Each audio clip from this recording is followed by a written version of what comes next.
On March 22nd, 2025, when the Pentagon made that very staggering announcement, I was sitting at the monitor on the captain's bridge, feeling the air around me thicken with tension, and to be honest, even my nerves, accustomed to storms, quivered, for in that moment it became clear we were heading not for a routine operation, but for a rapid dash meant to show the world all the astonishing, almost incomprehensible to the uninitiated, power of our fleet. I looked at the gray mass of the aircraft carrier, at this true floating city that held more than 7,500 souls, and thought about how strangely fate sometimes turns out. Just that morning, we had been working side by side with South Korean and Japanese units off the coast of the Korean Peninsula, conducting joint exercises as usual, and by evening that same ship was already rushing across the boundless Pacific Ocean, heading for the Middle East under an order read out in a dry, military voice, yet felt like the strike of a bell calling us onto a road that no one had chosen, but everyone understood. With each passing minute, our enormous hull entered ever more deeply into high speed. And as we picked up momentum, I stood on the deck, peering into the waves spreading from the bow like silvery wings, thinking how amazing the world is. People spend hours in traffic jams, while we, loaded with tens of thousands of tons of steel, moved faster than most of them managed to get to work. The orders were uncompromising, to cross thousands of miles of ocean in 2 to 3 weeks, maintaining full combat readiness, cohesion, and that invisible yet almost tangible discipline that rests not on fear, but on habit, on a stubborn maritime belief that the ship and the crew are a single organism, like an old guild in which each person knows his place and is responsible not only for himself but for everyone else. And although military experts around the world marveled at the pace with which the Carl Vinson and its escort ships rushed to the new theater of operations, for us it was no miracle at all, but the result of the very multi-layered, almost filigree system of preparation that had been built over decades, step by step, year after year, laying the foundation for future operations as patiently as our grandmothers and mothers preserved family traditions, passing them down from hand to hand. And when the headquarters reminded us of the possibility of sharply increasing the number of strike groups to as many as 6 in just 30 days, I remembered the words of Admiral Lanslad, spoken almost casually at the time, yet leaving a mark. In a single day, an entire strike group can be shifted more than 700 miles, as though these were not steel giants, but light birds. Hearing such a thing for the first time, I smirked, thinking it was a tale for newcomers. But in 2025, watching with my own eyes how we subdued the ocean, I realized there had not been a single grain of exaggeration in those words.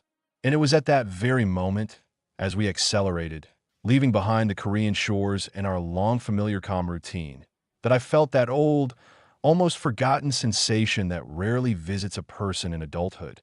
The sense of approaching something great, far beyond sensational headlines, political decisions, or military orders. The feeling that you're living inside a story that will later be retold, perhaps even by our listeners, wise, experienced women who have seen more than one era and know how to distinguish loud words from real deeds.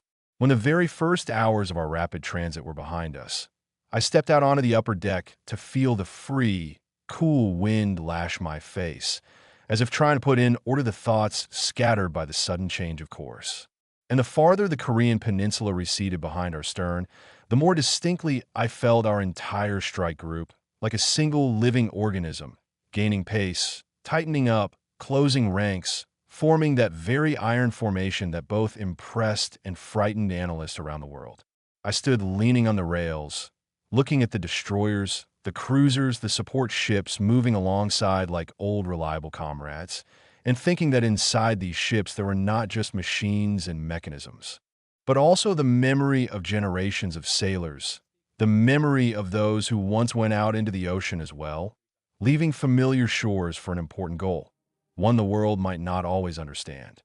And something inside me responded, that very respect for the past that we see people absorb as inevitably as the salty air. Each of us understood. Ahead lay thousands of miles, and we would cover them so quickly not out of a desire to show off our power, but because there was no other path. An order is not debated. is carried out as firmly as our grandmothers kept family relics, never doubting their value.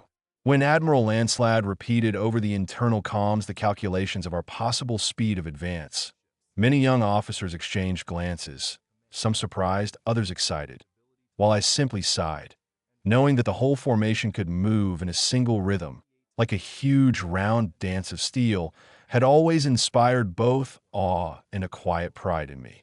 For only in perfect coordination, where the ships move closely yet safely, maintaining connection and mutual protection, is born that very order that makes us not scattered vessels but a true force, one that is heard without words. Moments of at-sea replenishment looked especially majestic, when a supply ship would approach from the side, and the two giants, without reducing speed, would travel in parallel lines, connected by cables carrying fuel, food, ammunition. That sight always calmed me, like a carefully rehearsed dance in which everyone knows when to step forward, when to retreat, when to wait. And somewhere inside, a premonition was already forming, as if the ocean itself were watching us, parting the waves before the bows as leisurely as an experienced hostess clears the table, making room for a new conversation, a new turn of fate. But then we still didn't know that ahead awaited events that would make even the calmest, most seasoned people look at familiar things in a new way. I remember how in the following days, while our giant ship cut through the ocean like a steel scythe carving a path through tall grass, I increasingly caught myself thinking that this acceleration, this tight gathering of all the ships around us, was not just the execution of an order, but something more, almost ritual.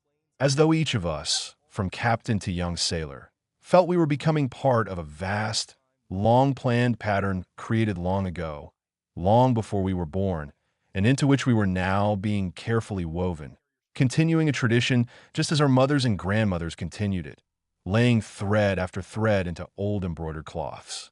And when the command again reminded us of the general readiness system, this three-tier construction of deployed, ready to sail, and those that could rise in 90 days, I suddenly felt a quiet, almost homely confidence. No chaos, no urgency could throw us off balance, because the very structure of the fleet was arranged like a solid house, where it is known in advance which brick will be laid next. We talked among ourselves about how this system had once allowed the Gerald R. Ford to be rushed to the eastern Mediterranean after the October events, and many senior sailors recalled that period with a smile. Nothing new, they said, not the first time, but in the depth of their eyes there flickered a spark showing that such maneuvers are always discussed with respect in the evening, like important family decisions once discussed by the hearth. As for me, I increasingly felt as if great history, worldly, heavy, layered, was passing through our hands. Here we were, sailing in tight formation, side by side, counting miles, checking courses, while onshore political disputes, loud statements, anxieties, all that seemed like the rustle of distant leaves. Whereas here on the decks, every propeller, every turbine, every person was engaged in work that demanded a clear head and a calm heart. This was especially evident when the conversation turned to the 2024 exercises, where the British Prince of Wales was brought to sea in 8 days instead of the usual 30. Then I, like many others, could not help but admit, the Allies can also pull themselves together when needed. And even here, in the middle of our transit, this knowledge gave a strange yet pleasant feeling of a shoulder beside us, like knowing that in any storm there will be a nearby boat that will not leave you behind. And when the story of the Harry Truman, its long, nearly sleepless deployment through the Red Sea, through repairs and back into the fight, was recalled, a quiet murmur of respect seemed to pass through the ship. For such examples always touch sailors. Endurance, resilience, the ability to keep going even in a storm. These are what we, people of the old school, value more than any beautiful slogans. Meanwhile, our own route kept stretching farther, and the tension around the Middle East grew more and more noticeable. And although the official briefings sounded like restrained reports, I felt that every mile was bringing us closer to the point where the familiar daily routine would collide with a new reality. But, to be honest, it was precisely this feeling, uneasy yet honest, that allowed me, in the evenings when I stepped out under the stars, to look at the reflection of the moonlit path on the water and think that we were moving where we must, as inevitably as the old clock hands moving across a dial that had never failed my mother or my grandmother. And yet, then, in the middle of the transit, we still did not suspect that the true, deep tension, the kind that changes not only routes but people, was already waiting for us ahead, hidden beyond the horizon. Around the 10th day of the transit, something new was already hanging in the air. Not fear, not anxiety, but rather a barely perceptible tension, like before a storm when the sky is still blue, but an experienced person already knows. Any moment now, the first drops will fall. Even the quietest veterans began talking more, as if they felt the need to exhale everything unnecessary while there was still time. I remember one evening climbing to the observation deck and finding the executive officer there, a man who could keep his face calm through explosions, storms, and inspections. But now he stood leaning on the railing, staring at the trail of pale foam behind the stern so thoughtfully it seemed he was trying to read the future in it. "What do you think?" I asked, trying to speak lightly. "Will our beast handle such a gallop?" He smirked, but in that smirk there was something only a sailor could understand. "Where would it go? This isn't a toy, it's a home. A home you carry with you until you reach the end," he said, and I nodded involuntarily. Because yes, that was exactly how he saw the ship. Not as a machine, but as a home that must be carried through space like our grandmothers once dragged dowry chests during moves. Meanwhile, down on the lower decks, the mechanics were having a lively discussion, either arguing about how long the turbines would endure at maximum power or debating what tales they would tell the younger sailors when all this was over. A sailor without a story is like a kettle without a whistle. He doesn't work.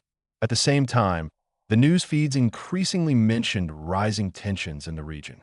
The official wording was cautious, like a person steps in a dark room. But we didn't need more. We already understood we weren't being driven across the ocean for sport. I caught myself more and more often remembering past deployments, their smells, their sounds, that feeling when the night around you is blacker than tar and your heart is quiet, like before an important conversation. And every time I walked through the narrow metal corridors, I felt the ship listening to us, creaking, clattering, breathing with us. One night, when I went out to breathe and look at the stars, which shine at sea so brightly you'd think careful hands had just polished them, I noticed that an unusual silence lay over the water. The wind had died. The waves were smooth, almost mirror-like. Such moments always set one on edge. The sea rarely gives gifts for free. And that was when, looking at that still surface, I first thought, what if, upon arrival, we find ourselves not observers, not participants, but the very axis of events? What if our arrival becomes the stone that tips the scales one way or another? But I pushed those thoughts away quickly, not out of fear, but because on a ship there is a strict rule. Until you know for sure, live in the present. Keeping a clear head is half the battle.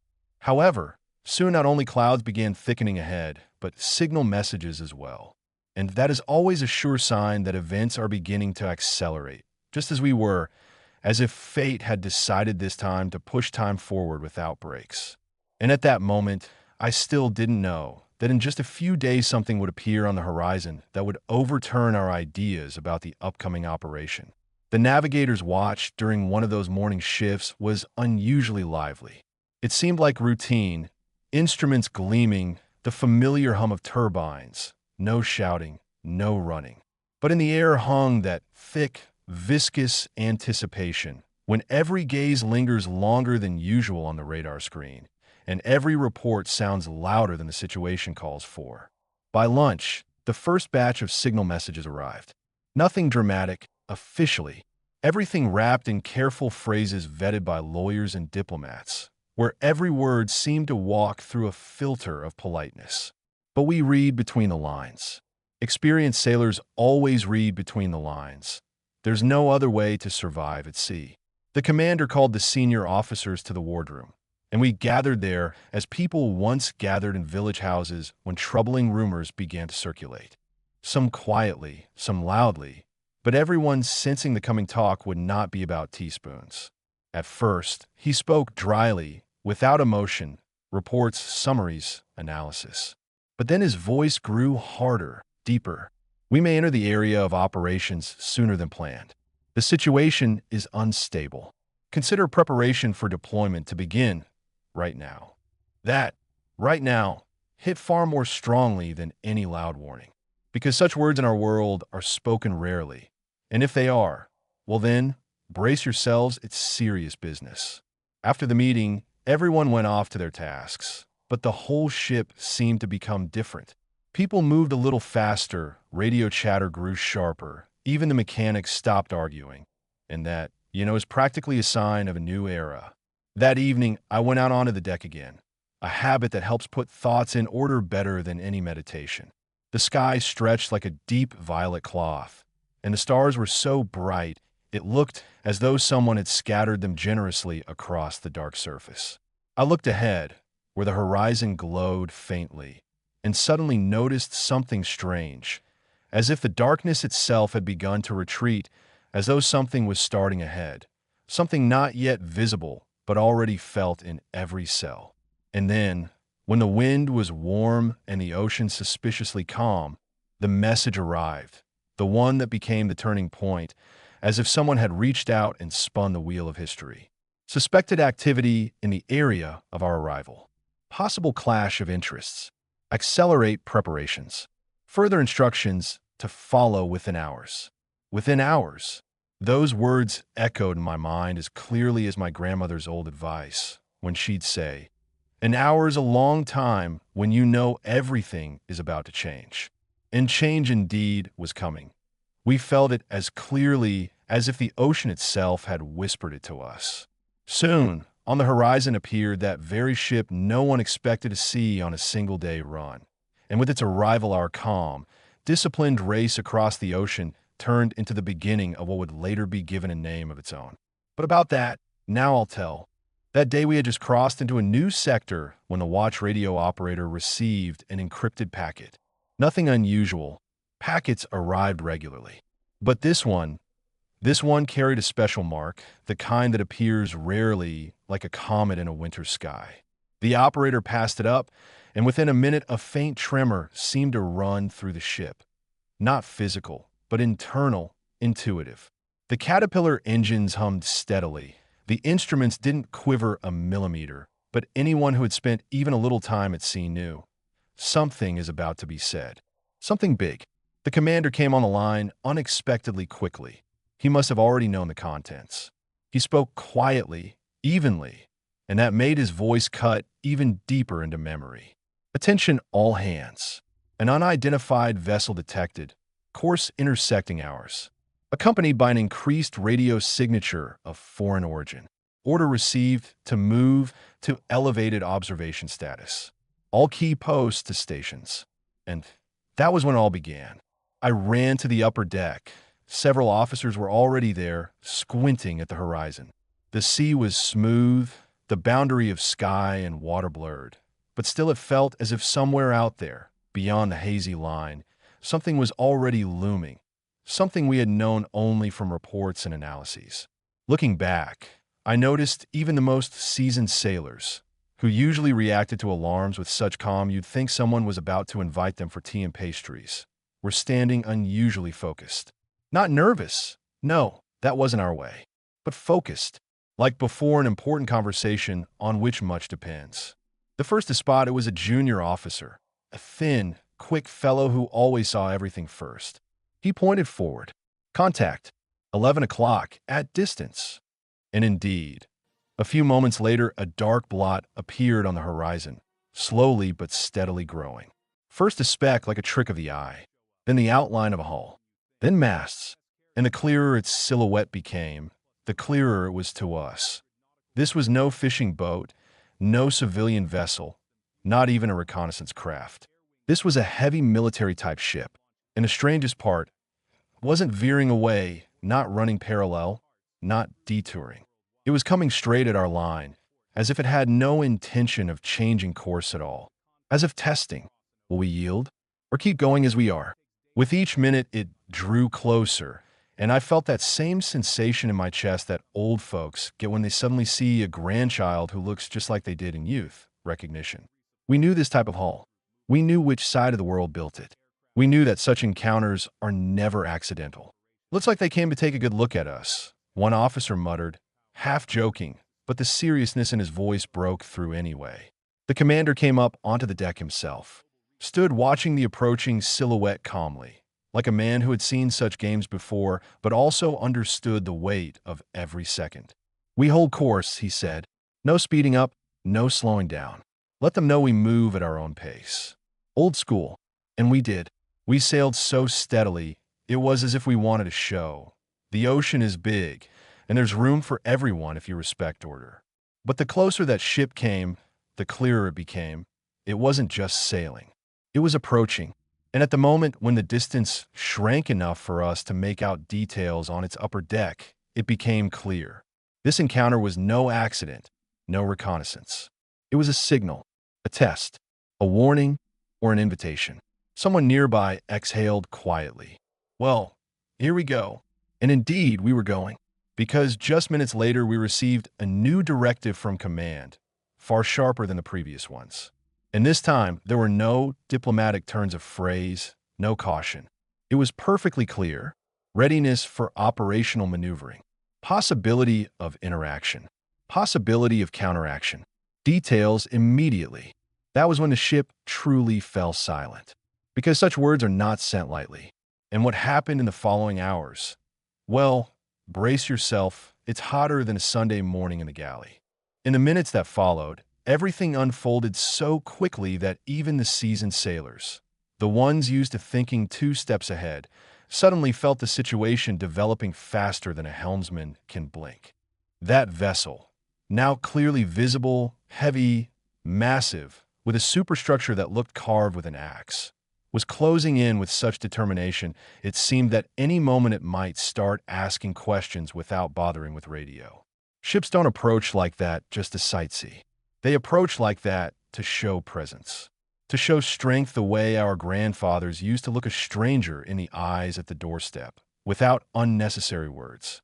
The radar operators reported one after another. Signature confirmed.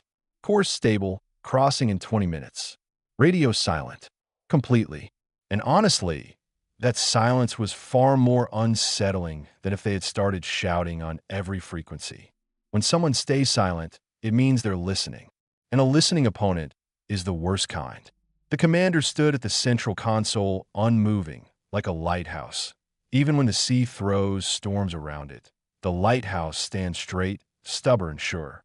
"Condition 2, he said calmly, and those words passed through the ship like a bell ringing through a village before important news. That was when the kind of work began that you cannot confuse with any drill. Technicians to the machinery, operators to their stations, pilots climbing toward ready aircraft, gunners to their posts. Even the cooks in the galley stopped clattering dishes, as if they knew that right now every extra noise could be the last drop in an overflowing cup. I went back up to the top deck. I can't sit in a cabin at moments like this. My people were already there. The exec, a couple of aviation specialists, a few for navigation. Everyone silent, staring ahead. And ahead, meanwhile, something strange was happening. Our guest aligned its course, almost deliberately showing us its starboard side. This wasn't just a crossing trajectory. It was a demonstration, maybe even an invitation to a dance, but the kind of dance in which one wrong step can become a collision. "They're holding their line," the exec said, as if they want to compare posture. Well, yes, a familiar story. At sea, everyone is pride. And then, when the distance shrank enough for us to see people on their deck, someone even noticed through binoculars a sailor adjusting his cap. We received a second message from headquarters. And if the first message had been firm, the second was ice cold. Authorization for active maneuvering. Maintain distance. Do not yield course unless necessary. Record everything. Readiness for responsive action. This was no hint. This was an instruction for a real contact scenario. The commander relayed over the internal net. Work clean. Don't provoke, but don't let them provoke us. And as he said, so we did. We shifted course slightly, holding our line, but giving them no advantage. In response, their vessel also shifted, barely a degree, but enough to understand. Yes, they were reading us, watching, adjusting. And then came those 30 seconds of silence I remember better than many loud moments of my life. The ships moved side by side. The waves broke against the hulls and sank, as if someone were conducting this maritime duet. The people on their deck watched us. We watched them. No shots, no threats, no gestures, only gaze meeting gaze, steel meeting steel, history meeting history. And then, on their mast, signal lights suddenly flashed. A short, sharp sequence of flashes, the very same international maneuvering code that is used rarely when a matter is not courtesy but the transmission of intent. The signalman beside me quickly translated. They're sending, proceeding on assignment. Do not impede. Course acknowledged. Acknowledgement, meaning they confirm they see us, understand who we are, and still proceed to the same destination. The XO muttered then, "Well, that's it. Now it's clear why we're here, and why they drove us like madmen across half the world." And many things became clear. Far too many. 5 minutes later, the third message came from command, and it contained only one word. Como? And that's when something inside each of us clicked, like an old door latch warning. Step forward now, and there will be no way back. What exactly began after that command? Oh, events started rolling so fast, I still remember them as a whirlwind, where the waves slammed against the hull as hard as the news battered our nerves. But let's not crumple the story. I'll tell in order. After the command commenced, the ship seemed to breathe in, not mechanically, no, but the way a crew breathes together, with one invisible motion. It was a feeling you can't confuse with drills or scheduled alerts. It happens only when everyone knows an operation is beginning, one that hadn't even been spoken aloud the day before. The pilots received permission to prepare for launch. Commands rolled across the deck. Winches shrieked. The smell of aviation fuel spread through the air. Thick, distinctive, like the smell of fresh bread in a village. You immediately understand that real work has begun. Meanwhile, that ship kept going beside us, not falling behind by a single cable, not even half a hull length, as if tied to us by a sea thread. No overtakes, no attempts to pull away, just perfect accompaniment. And though no one officially called it that, we could see it. We understood. "Are they observing?" one young lieutenant asked. "They're observing," the XO nodded, "and showing they also have the right to be here. Like neighbors who come to the fair and set up their tent right across from yours. Say nothing, but think plenty." By then, the radio buzz was so dense that communications had to be filtered, like our grandmother's strained compote, so only what mattered remained. On the bridge, we received an expanded task. Take control of the sector, record activity of all sides, secure a safe corridor for incoming units, maintain distance, but do not give up position. That was when everything snapped into place in my head. The ship running beside us was no coincidence. We were entering a zone where the interests of several powers lay so close that only a thin line could pass between them, and we were drawing that line with our steel mass. By evening, we shifted into a new configuration. The escort ships spread out in a fan, like the wings of a gigantic metal bird. Radar coverage doubled. Aircraft stood on deck ready to launch within minutes. And then something happened that pushed the situation across an invisible boundary. Our radar stations almost simultaneously marked the appearance of a third signature. Not ours, not the one beside us. A new one, heading toward a crossing of both courses. "Third party," the radar officer said curtly. "Route uncertain. Abrupt maneuver." Inside me, everything almost jumped. At sea, that is always the most dangerous scenario, when a third player appears where it's already tight. The commander gripped the rail, but his voice stayed steady. "Mark it. Shadow it. Condition 1 to the deck." The pilots were already at the ladders. Technicians were checking the catapults without even looking at their hands. Everything practiced for years. People were moving fast, but without chaos, like at large family gatherings where everyone knows exactly where to place a dish so as not to hinder others. And then I remember it like a flash. The communications officer suddenly exclaimed, "They're switching to our channel. Incoming packet. No identification." We all froze for a fraction of a second. That's not something done lightly. The commander nodded. "Run it through." The radio hissed like an old receiver in my grandmother's house, and then a voice came through, hoarse, tense, speaking English, but with such an accent that it was clear. This wasn't ours, not allied, not neighboring. He said it briefly, sharply, without a single extra word. The way people speak who treat the sea not as a force of nature, but as a tool. Identify your intentions. Определите ваши намерения. Just like that. No diplomacy. No pleas. No greetings. As if someone jabbed a finger right at the middle of the map and asked, "So what exactly are you planning?" The captain listened in silence, then answered just as calmly, evenly, clearly, with the composure that only years of service can teach. "We are proceeding along our assigned route. We are not obstructing. We are not seeking conflict, but we will not alter our course." And then came a pause, long, heavy, like the pause before a grandmother delivers her final, unquestionable, "That's that." A pause in which it was being decided whether the night would remain quiet or end up in a textbook. Then the voice returned, colder now. "Then maintain your course. And be aware, you are not alone in this sector. Тогда держите курс. И помните, вы здесь не одни." The transmission cut out. A silence fell over the ship so deep I could hear my own breathing, steady but heavy. The XO murmured, "Well, now we'll definitely have to see this through." And we did.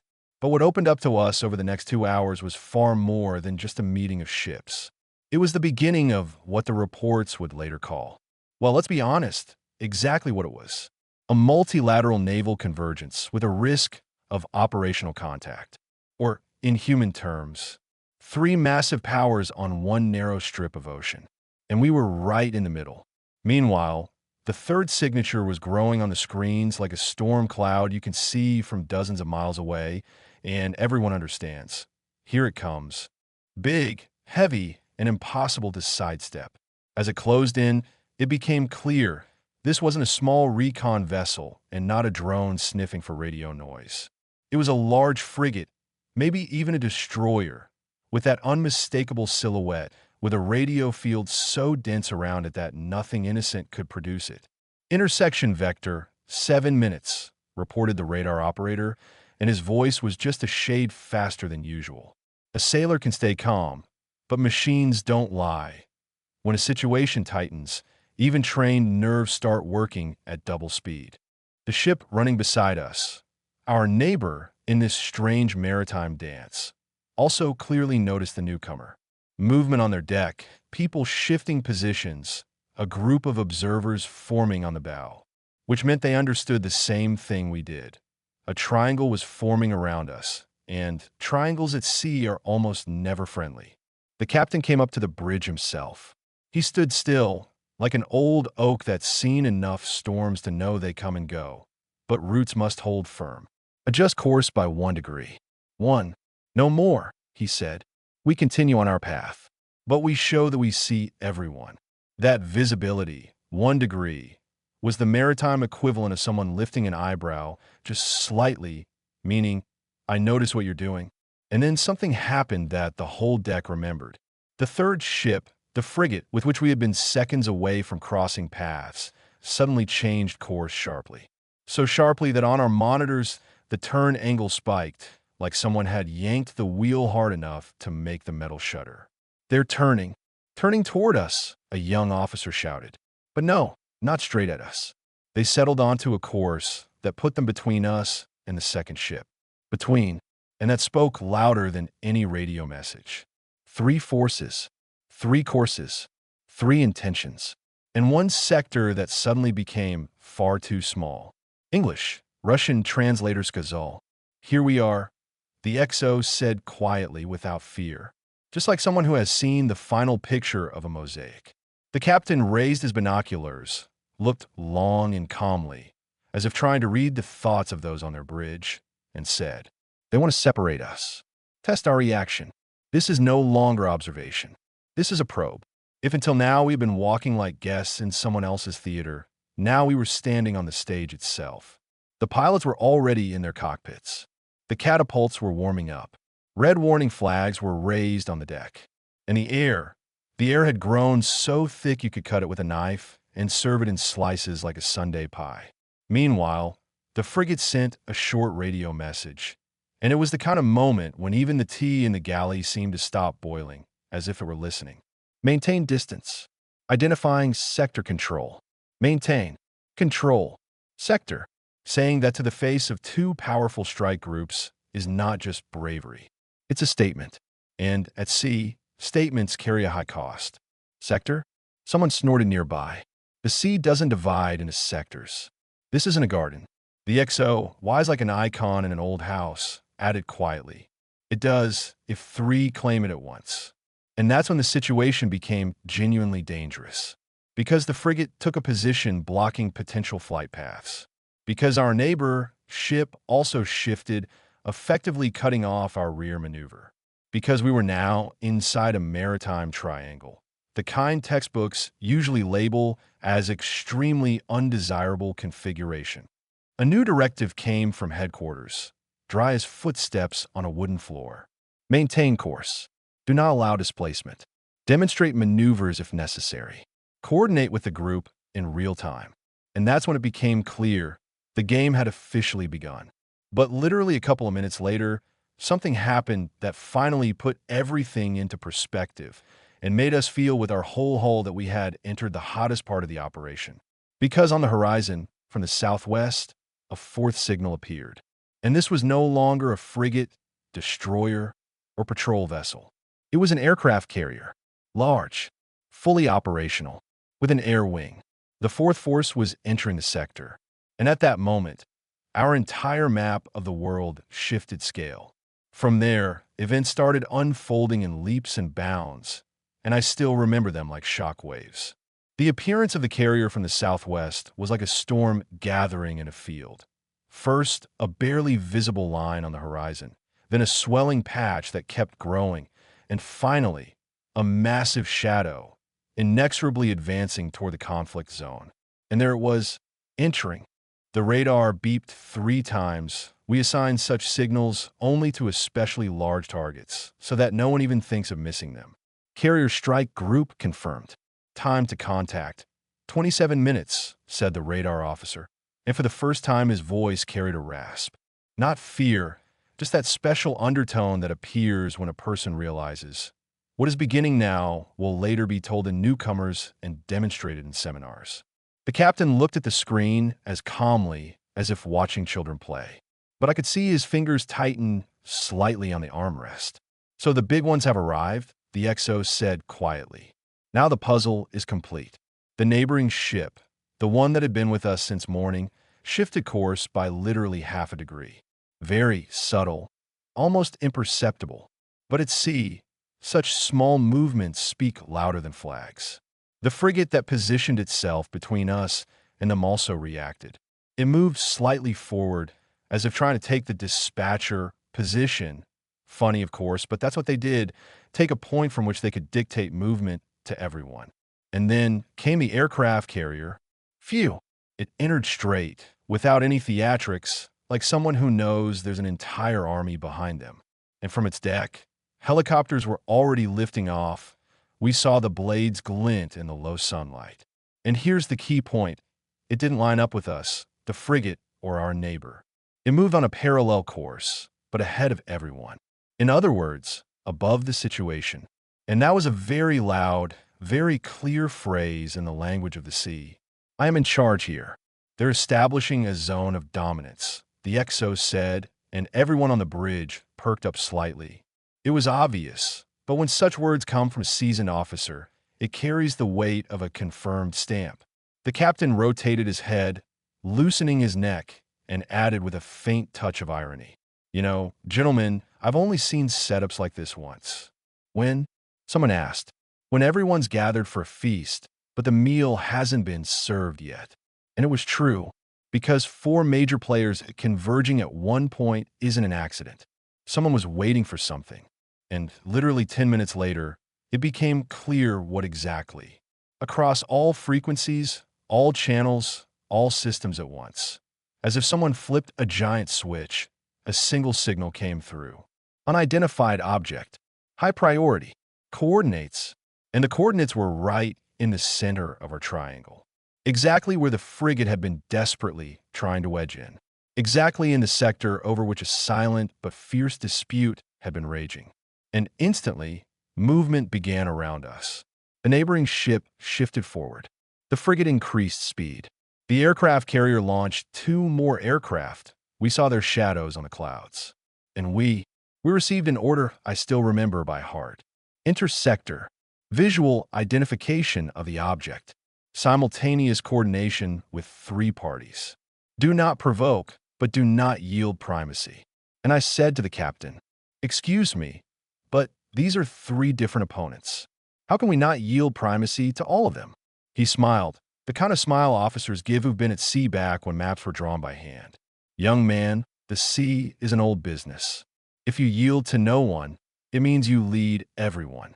We entered the sector, and what we saw there was, honestly, nothing any of us expected, because the object that had drawn 4 major forces to one point was not a ship, not a plane, not even a submarine. It was something that no one had spoken of aloud before that day. The object hovered in the water, frozen in time, metallic, angular, but not so large as to cause panic, and not so small as to be insignificant. I saw the commanding officer's eyes change, a mix of surprise, respect, and unease. No one moved except those carrying out routine tasks, checking instruments, radars, communications with escorts. Everyone knew this was not the time for emotions. It was time for precise, cold, coordinated action. The aircraft carrier, like a true senior, gently moved toward the object, its speed surprisingly controlled, as if it were a gigantic living creature that knew exactly where to go. The frigates and destroyers formed around it in perfect formation. Every second and every degree of course had been calculated in advance. "All systems normal," came the voice over the radio. "We can keep the object under observation while maintaining distance." The XO looked at me and nodded. We had done everything we could, but control remained with those operating this powerful, perfectly coordinated machine. And at that moment, I realized that the strength of the U.S. Navy isn't just in steel hulls and nuclear reactors, not just in missiles and aircraft, but in the coordination, discipline, and human skill that allow these giants to move across the planet as if it were one enormous chessboard, and we were both pawns and rooks at once. The object gradually began to move, carefully, as if studying the reactions of those around it. And then the admiral, who had been watching silently all this time, said with a slight smile, "They've understood who's in charge here, and now they know order will be maintained." We stayed in place, eyes fixed on the object. It made no sudden movements, but its presence left the impression that the world around us was small and fragile, and we were the ones holding it together. At the moment when the tension reached its peak, the sun, already dipping toward the horizon, cast long shadows across the deck. I felt a strange sense of relief. Everything that could happen had unfolded within the limits of human coordination, technology, and planning. No one was harmed, yet the lesson was clear. Power is not only in weapons, but in the readiness, speed, precision, and resolve of those who stand behind the machines. We watched as the object gradually slipped beyond the horizon, and our ships returned to their familiar formation, ready for the next task. And then I realized, the sea will always be a field of surprises, but there are forces capable of turning chaos into order, threats into manageable challenges, and the impossible into reality. Thus ended that day, the day when 4 great powers converged into a single whole to show the world that even in the face of the unknown, discipline, strategy, and humanity remain an invincible alliance capable of achieving the incredible. We returned to our usual routes, to daily work, but the feeling of that day would stay with us forever, a reminder that true control and real strength are revealed not in destruction, but in the ability to maintain order when everything around you threatens to spiral out of control. Evening fell over the ocean, and the world grew soft and quiet, as if the water itself had decided to give all those involved a few moments of respite. A light wind played across the deck, fluttering flags and ropes, creating a rhythm almost audible to the heart. I watched the horizon, where the sun slowly sank beneath the line of the sea, coloring the sky in shades of gold and purple, and reflected on what I had seen today. The massive aircraft carriers, destroyers, cruisers, their coordinated maneuvers, and the astonishing ability to transform millions of tons of steel into a living, responsive system capable of reacting to any challenge. And then it became clear the power we wielded was not only in metal, reactors, and aircraft, but in the discipline, wisdom, and experience of the people on the bridges, in the engine rooms, in the communications cabins. Each of them was a small but indispensable part of a vast mechanism capable of safeguarding freedom, stability, and security. The world beyond the sea now seemed at once distant and close. Its turbulent rhythm held conflicts, threats, and surprises, but here, among the waves and winds, one could feel the order and control that does not depend on chance. I understood that it is precisely the combination of human intellect, courage, and technology that creates the tangible, real power capable of keeping chaos in check, giving confidence to allies, and warning adversaries, without causing destruction where it can be avoided. When darkness finally swallowed the horizon and the stars lit up, reflecting in the calm water, I felt a strange mixture of relief and pride. This day was not about battles or victories. It was about readiness, the ability to act instantly, precisely, and wisely.